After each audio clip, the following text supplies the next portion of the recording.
ඔයා කතා කරන දේවල් වලට අනුව ෆෝන් එකේ ඇඩ්ස් පෙන්වන්නේ කොහමද? ෆෝන් එකේ ස්පීකර් එකට වතුර ගියාම සවුන්ඩ් එකක් ප්ලේ කරලා ඒක හදන්න පුළුවන්ද? අද අපි කතා කරන්නේ ඔයාගේ ස්මාර්ට් ෆෝන් එක ගැන ඔයා දැනගෙන හිටියේ නැති. හැබැයි අනිවාර්යයෙන්ම දැනගන්න ඕන දේවල් 10ක්. මේ ඩිරෙක්ට් විත් ඒෂාන් 4 වෙනි එපිසෝඩ් එක. අපි කතා කරන දේවල් වලට ෆෝන් එකේ ඇඩ්ස් පෙන්වන්නේ කොහමද? ෆෝන් එක අපි කියන දේවල් අහගෙන ඉන්නවද? මේක ලෝකේ ගොඩක් අය බය වෙන දෙයක්. හිතන්න ඔයා යාළුවෙක් එක්ක ෂූ එකක් ගැන, එහෙම නැත්නම් ට්‍රිප් එකක් ගැන කතා කරනවා කියලා. ඊට පස්සේ ටික වෙලාවකින් Instagram හරි Facebook වගේ social media ගියාම ඔයාට ඒ සම්බන්ධ ඇඩ්ස් පෙන්නනවා නේද? මේක වෙන්නේ ෆෝන් එක ඔයාගේ කටහඬ අහගෙන ඉන්න හින්දාද? ඇත්තම කිව්වොත් ටෙක්නිකලි මේක වෙන්නේ predictive AI වලනුයි big data වලනුයි. Meta Google වගේ සමාගම් ඔයාගේ location එක, ඔයා කැමති දේවල්, ඔයා search කරන දේවල්, ඔයාගේ වයස විතරක් නෙමෙයි, ඔයාගේ යාළුවෝ search කරන දේවල් වල පවා data මිලියන ගණනක් එකතු කරනවා. හිතන්න ඔයාගේ යාළුවෙක් shoe එකක් ගැන search කරලා ඔයා ළඟට එනවා. එතකොට Google එක දන්නවා ඔයාලා දෙන්නගෙම ලොකේෂන් එක තියෙන්නේ එකම තැනක කියලා. එතකොට ඇල්ගොරිතම් එකට ගෙස් කරන්න පුළුවන් මේ දෙන්න ඉන්නේ එකට. අරයා සර්ච් කරපු දේ ගැන මෙතන කතා වෙනවා වෙන්න පුළුවන් කියලා. ඒක පැය 24ම මයිකෙන් අහන් ඉන්නවට වැඩිය ගොඩක් දියුණු ලාභදායී ක්‍රමයක්. මොකද කටහඬවල් මිලියන ගාණක් එකම වෙලාවේ ඇනලයිස් කරනවට වැඩිය මේක ගොඩක් ලේසි. ඒ හින්දා බය වෙන්න එපා මයික් එක ගැන. හැබැයි මතක තියාගන්න ඔයාලගේ ඩිජිටල් ෂැඩෝ එකක් AI ළඟ තියෙනවා කියලා. ෆෝන් එකේ ස්පීකර් එකට වතුර ගියොත් sound to eject water කියන වීඩියෝස් YouTube එකේ බැලුවාම හරිද? ඒක වැඩ කරනවද? මේකට කෙටිම උත්තරය තමයි ඔව්. හැබැයි මේකේ ලිමිටේෂන් තියෙනවා. මේක මැජික් එකක් නෙමෙයි, මෙතන තියෙන්නේ physics.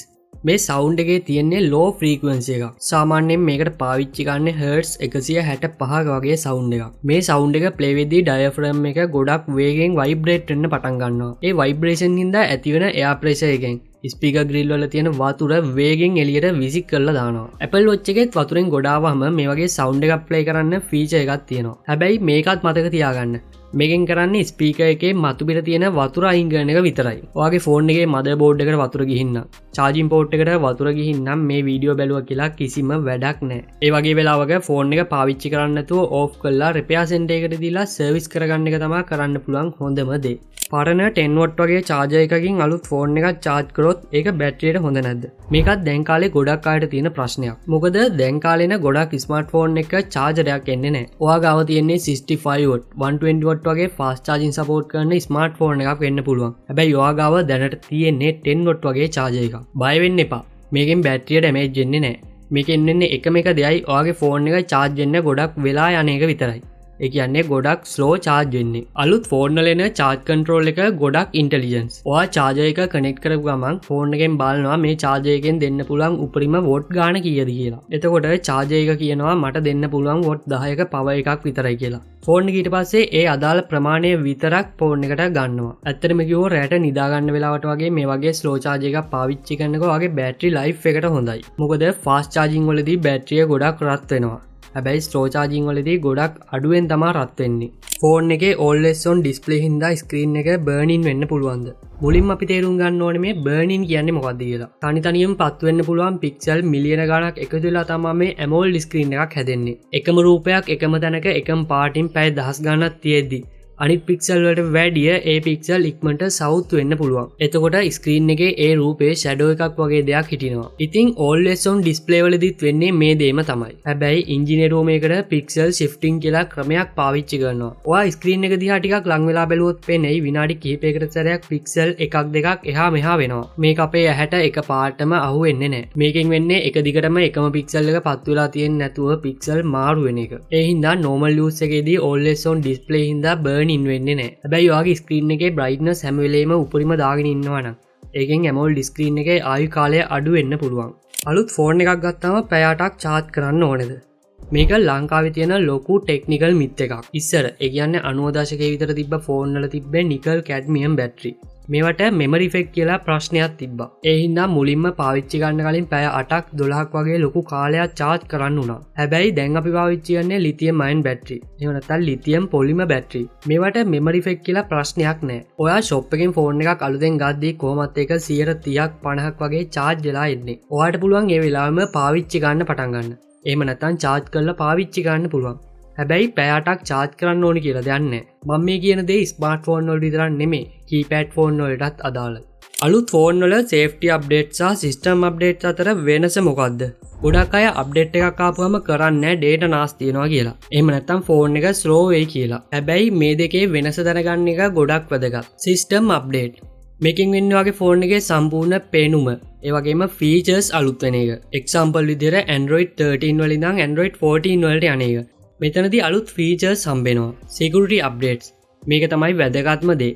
මේකෙන් වගේ ෆෝන් එකේ පේනුම වෙනස් වෙන්නේ නැහැ. හැබැයි මේකෙන් වගේ ෆෝන් එකේ සිකියුරිටි එක ඉම්ප්‍රූව් වෙනවා. හැකර් කෙනෙක්ට වගේ ෆෝන් එකට ඇතුල් වෙන්න තියෙන ඉඩ මේකෙන් වහනවා. ඉතින් සිස්ටම් අප්ඩේට් එකක් කරන්න බයයි නම් ෆෝන් එක ස්ලෝ වෙයි කියලා. අඩුම තරමේ සිකියුරිටි අප්ඩේට් එකවත් කරගන්න. ඒකෙන් වගේ පර්සනල් ඩේටා ආරක්ෂා වෙනවා. ෆෝන් එක පාවිච්චි කරද්දී එකපාරටම රත් වෙන්න පටන් ගත්තොත් මොකද්ද කරන්න ඕනේ? ෆෝන් එකක් රත් වෙනවා කියන්නේ ඇතුලේ තියෙන ප්‍රොසෙසර් එකයි බැටරියයි උපරිම පවර් එකකින් වැඩ කරනවා කියන එක. මුලින්ම කරන්න ඕන දේ තමයි ඔයා පාවිච්චි කරන ගමන් ඉන්න හැම ඇප් එකක්ම ක්ලෝස් කරලා දාන එක. බෑග්ග්‍රවුන්ඩ් එකේ රන් වෙන ඇප්ස් අයින් කරන්න. ඊළඟට ෆෝන් එක ඕෆ් කරලා බෑක් කවර් එකක් දාලා තියෙනම් ඒකත් අයින් කරන්න. වැදගත්ම දෙයක් තමයි රත් වෙන ෆෝන් එක ෆ්‍රිජ් එකට දාන්නවත් AC එකක් ළඟින්වත් තියන්න එපා. අධික රස්නයයි අධික සීතලයි එකතු වෙලා ජල වාෂ්ප ඇදිලා ෆෝන් එකේ මදර්බෝඩ් එක කාලයත් එක්ක ඩැමේජ් වෙන්න පුළුවන්. ඒ වෙනුවට සාමාන්‍ය ෆෑන් එකක් ළඟින් තියන්න.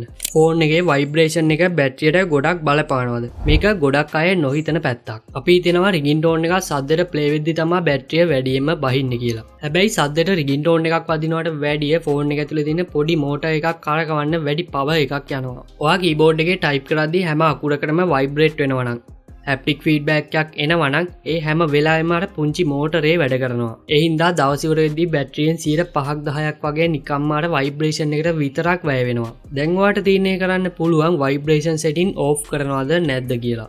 චාර්ජර් එක පාවිච්චි කරන්නේ නැති වෙලාවට ප්ලග් එකට ගහලා තියෙන එකෙන් කරන්ට් එක නාස්ති වෙනවද? මේකට ටෙක්නිකලි කියන්නේ පැන්දම් ලෝඩ්. එහෙම නැත්නම් ස්ටෑන්ඩ් බයි පවර් කියලා. ඔයාගේ චාර්ජර් එක ප්ලග් එකට ගහලා ස්විච් එක ඔන් කරලා තිබ්බත් ෆෝන් එක ගහලා නැත්තත් චාර්ජර් එකේ ට්‍රාන්ස්ෆෝමර් සර්කිට් එක කරා පොඩි කරන්ට් එකක් යනවා. හැබැයි බය වෙන්න එපා. මේක ගොඩක්ම පොඩි කරන්ට් එකක්.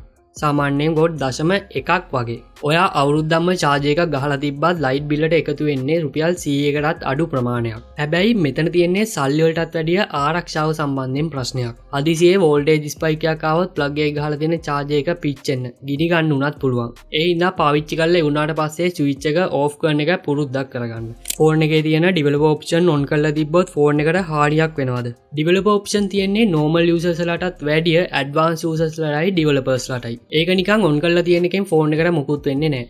හැබැයි ප්‍රශ්නයක් වෙන්නේ ඔයා හරි දැනුමක් නැතුව ඒකේ setting වෙනස් කරන්න ගියොත් විතරයි. එක්සැම්පල් විදියට animation scale වෙනස් කරොත් ෆෝන් එකේ speed එක වෙනස් වෙනවා. Force 4x ms AA වගේ ඒවා ඔන් කරලා තිබ්බොත් ගේම් එකක් ප්ලේ කරද්දී quality එක වැඩි වුණාට විනාඩි කිහිපයකින් බැටරි බහින්න පුළුවන්. ඒ වගේම USB debugging ඔන් කරලා තිබ්බොත් ෆෝන් කෙනෙක්ට ඔයාගේ ෆෝන් එක ලැප් එකකට වගේ කනෙක්ට් කරලා ඔයාගේ data ලේසියෙන්ම ගන්න පුළුවන්. ඒ හින්දා ඔයාට අවශ්‍යම දෙයකට ඇරෙන්න මේ setting වෙනස් කරන්න යන්න එපා. ඉතින් අද අපි කතා කරපු දේවල් ඔයාලගේ ජීවිතේට වැදගත් වෙන්නේ නැති කියලා මං හිතනවා. මේ වගේ තවත් ප්‍රශ්න තියෙනම් පල්ලෙයන් කමෙන්ට් කරන්න. ඊළඟ එපිසෝඩ් එකෙන් ඒවට විස්තරාත්මකව උත්තර දෙන්න. ඔයාගේ කමෙන්ට් එක අනිත් අයට ගොඩක් වටින්න පුළුවන්. ඉතින් වීඩියෝ එකට ලයික් එකක් දාලා යාළුවන්ට ෂෙයා කරන්න. එහෙනම් මේ වගේ දේවල් තවත් ඉස්සරහට දැනගන්න කැමති නම් අපිව subscribe කරලා තියාගන්න. ඊළඟ වීඩියෝ එකෙන් හම්බෙමු. සුබ දවසක්.